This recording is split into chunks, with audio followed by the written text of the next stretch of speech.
Hey everybody, this is Jim, the Tabletop Engineer, and welcome to a new playthrough video. Today I'm going to be doing the pre-rolls for 5 Parsecs from home. This is turn 15. The victory conditions for this campaign is 20 campaign turns, so I'm 3/4 of the way there. This game has gone pretty decent for my crew. There's been some ups and downs, but right now I have 9 credits to my name.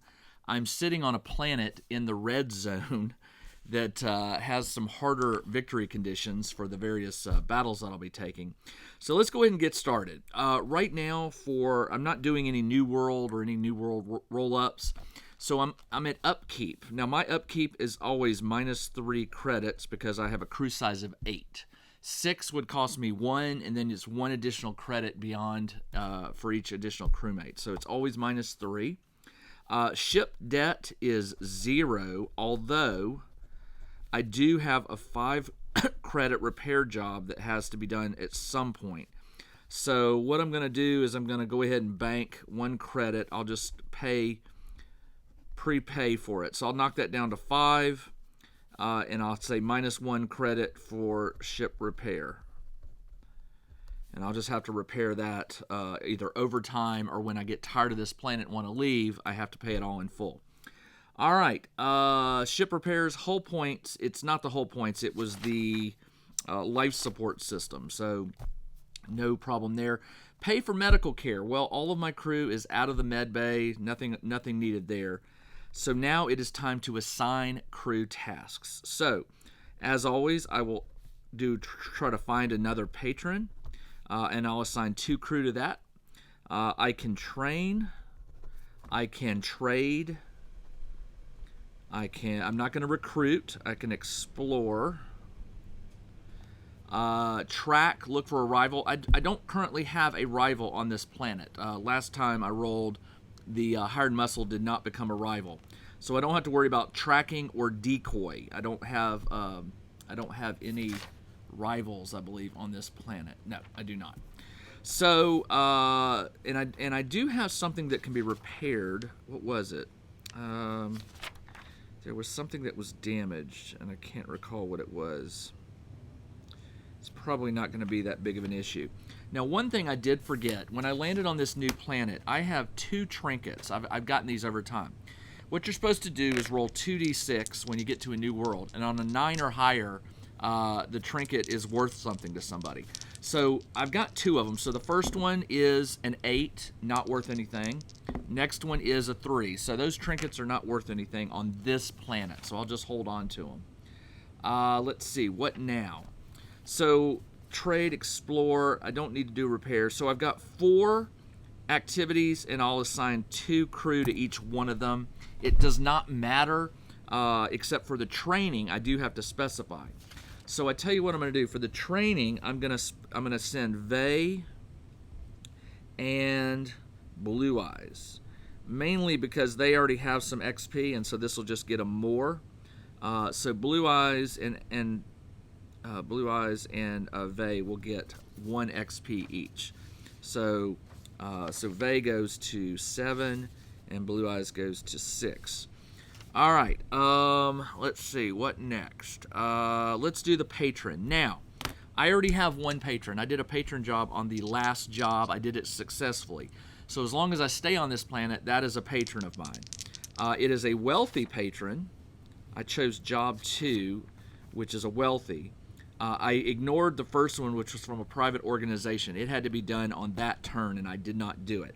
So I have a wealthy patron, and you roll 1d6. On a 5 or higher, you find a new patron. On a 6, you get 2, you find another one, but you keep one of your originals. So I'm going to roll a d6, and it says you can add 1 for each patron and 1 for each crew. So I'm adding +3 to this die. I can also spend credit after the roll to increase it. So what I want is a 6. I rolled a 5 plus 3 is 8. So I have I found 2 jobs this turn. One will be from a wealthy client, and the other one I'll have to roll up. Now for the trade, let's see. Trade is going to be 2 rolls. So the first roll is, and green's high, 87. 87 is pre-owned. Roll once on the loot table. The item is damaged and needs repair. Okay. So we'll go to page 131. We'll roll on the loot table. That is a 56, which is gear. Roll on the gear table, which is on the next page.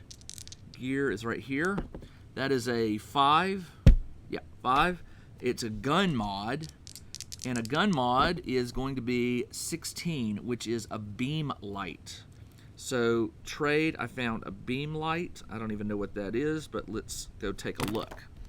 A beam light is... Okay, where are you? Beam light. I didn't see it. That doesn't mean it was a mod, a gun mod, right? Implants, consumables, gun mods. Here we go. Beam light. When using this weapon in conditions of reduced visibility, increased by +3. All right, so it's a +3 visibility, inches in distance. All right, let's go back to the trade table. And my second crew will do a trade, and that is a 41, which is trade goods. Every time you arrive on a new planet, roll 1d6 to see how many credits the good will sell for. You can wait as long as you like, but if you roll a 1, they have perished. You know, I think I got trade goods on a previous roll, but I sort of ignore those. They're just sort of annoying to keep track of, but I'll write it down here. Beamlight and trade goods. See if I can remember next time to do this. Next thing is going to be the 2 explorers. The first one is a 58, which is pick a fight. Add a rival to your list.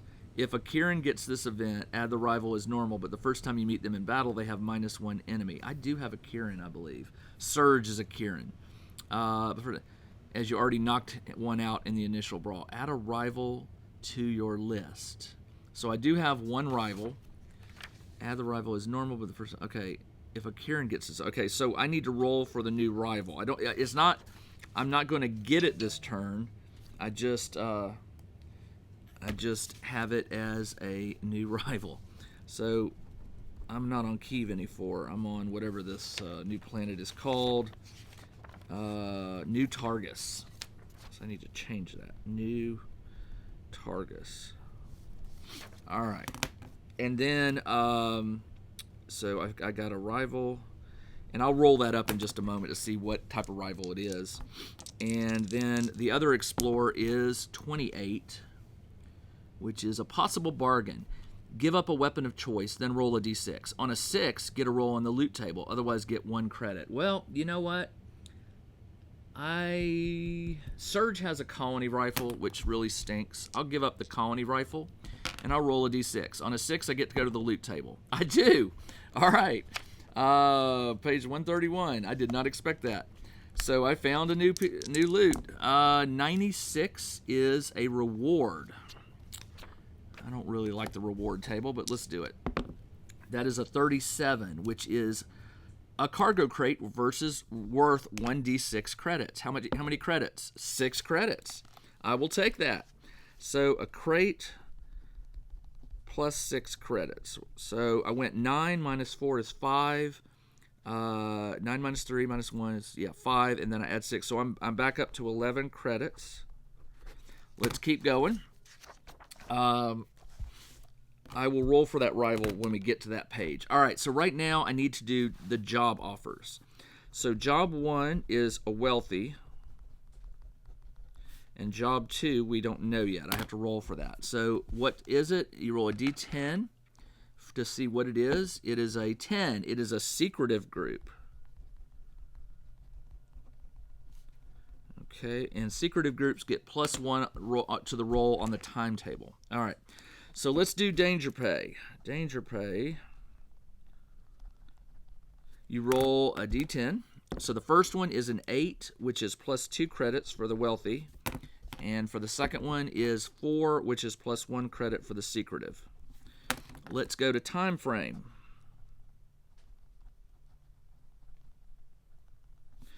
1 to 10 for the first is a 9. That is this or plus 2 turns. So it can be done in 15, 16, or 17. And then the secretive group is a 7, which is this or next.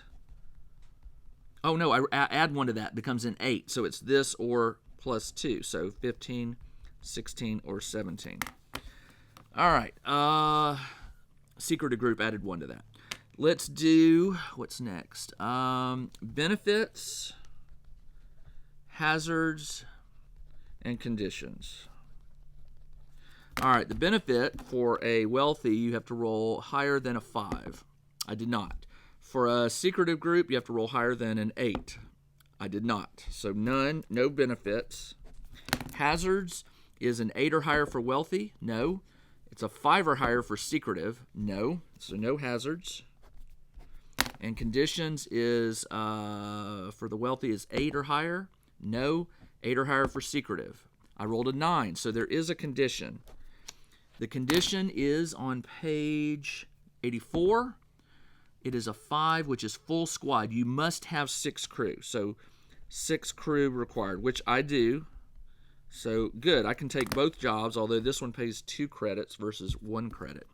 But again, let's see. Assign equipment. I do that already. They've already got all their weapons. Resolve rumors. No. Choose your battles. First, you must check that your rivals give the opportunity. Tally up the number of rivals you have. I have 1. Roll a d6. If the roll is equal to or less than the rivals, 1 has tracked you down. I rolled a 5. So that rival, whatever it is, I haven't rolled it yet, does not track me down. All right, so I can pick my job. I will carry out a patron job. So the job I'm going to do, both of them are pretty much the same. One just pays 1 credit more. So I tell you what, I'll do the wealthy job. Actually, I'll do the secretive group, because if I succeed, then I'll have 2 patrons, right? Because he stays with me, and this one will become a new patron. So let's do the secretive job. Let's roll on its deployment conditions. So I'm choosing job 2. The deploy condition is roll a D100. Green's high. I rolled a 45. That is a small encounter. Small encounter. A random crew member must sit out. Reduce enemy numbers by -1. -2 if they initially outnumber you. That'll help. But actually it doesn't, because I'm on a red zone, and I think we'll get to that. So I can only take 5 crew. So it says 6 crew required. So I cannot take job 2. 6 crew required. So I will scrap that, and I'll go do job 1. Wow, that's not good. So the deployment conditions, a random crew must sit out. But it says 6 crew required. Those, I'm going to treat those as conflicting, and we'll just go do job 1. What is job 1? Is an 88, which is caught off guard. Your squad all act in the slow action phase in round 1. All right, so the deploy conditions for that is all crew slow phase first round. Round 1. Okay, all right. The notable sight is going to be 55, which is shiny bits. Plus 1 credit and it is going to be 2d6 plus 2 inches in a random direction. How 2d6 is 9. It's going to be 11 inches from random center. Okay. Objective is going to be, you roll a d10 on this one. I'm doing a patron mission, so you just roll a d10. It is a 4, which is move through. Basically, 2 of my crew have to get from one side off the other side to succeed. All right. Let's keep going. Yeah, move through. You win if at least 2 crew members move off the opposing edge. If you drive off all enemies, you win as long as you have at least 2 crew members. All right. Not dealing with a rival this turn, which is good. Determine the enemy. All right, here we go. So we need to go to page 94. Now, before we do this, let's figure out what this rival that I found right here. So this rival is going to be, since I'm doing, well, enemy, so you still have to, rival, unknown rival. So you roll a D100. I rolled a 63, which is hired muscle. All right, so they are of the hired muscle type. And then I got to go do the hired muscle to find out what they are, and that's a D100. That's an 80. They are security bots. I think I fought them last time. All right, security bots are my existing rival. So I have one, but I don't have to fight them this turn, thankfully. So let's determine the enemy. So I'm doing a patron job again. So I roll a D100. And I rolled a 79, which is roving threat. I don't think I've had one of these before. Roving threat. So you turn to the roving threat page. These are like wild animals, or I think, or something. So here we go. Rival threats. You've stumbled into something dangerous in the area and must fight for your life. Any valuables found will typically be remnants of some unlucky crew. Enemies from this list never become rivals. They are never accompanied by unique individuals unless the difficulty mode is insanity. I'm not playing insanity mode. So let's see what they are. That is a 3, which is converted what? Acquisition. Just sound like holy warriors or something. Converted acquisition.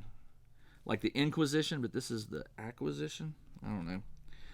Nightmarish cyborg race that replenishes their ranks through captives and corpses enhanced with bolted-in weaponry and control circuitry. All right, their number is +1. Their panic is 0. They never panic. Speed is 4. Combat is +0. Toughness is 5. That hurts. The AI is A for aggressive, and their weapons are 2B. All right, this is what sucks. Careless. You are +1 to seize the initiative. So I'm +1 to seize initiative. Wow. Built in. Always count as stationary when firing. So if they move, they can fire without a penalty. I believe that's what that is. They are an invasion threat. Test at +1. And they also have a 6+ saving throw. Wow. Is that right? Invasion threat at +1, 6+ saving throw. So they have a saving throw. If I hit them, even if I get through their armor and wound them, or take them out, they still get a D6 roll, and if it's a 6, they dodge it. They're going to be tough, especially with a toughness of 5. Now, you come back here and you roll for the number, but here's the deal. I'm doing a red planet, or red zone, excuse me. So for a red zone, there are rules. It says, do not roll for opposing numbers. Instead, you will encounter a base of 7. So we're going to start with 7. Do not roll. And then the +1 means they go to 8. Oh, man. There is no unique individual, so I don't have to do that. But out of the 8, 3 will be specialists. 1's a lieutenant. Wow. And that would be 3, 4. That would be 4 are low-level thug types. So here's the deal. Since I don't roll for that, if you encounter 7, well, it doesn't matter because it tells me exactly how many specialists and stuff like that.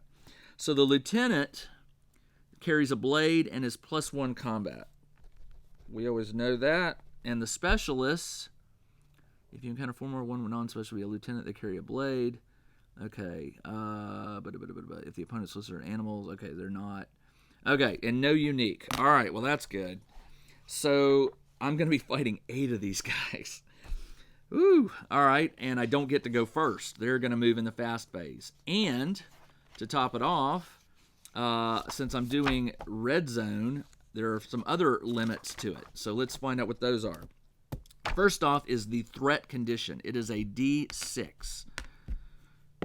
It is a 1 comms interference. Each reaction roll 1 die less than you normally would. A character not assigned a die will act in the slow. Wow.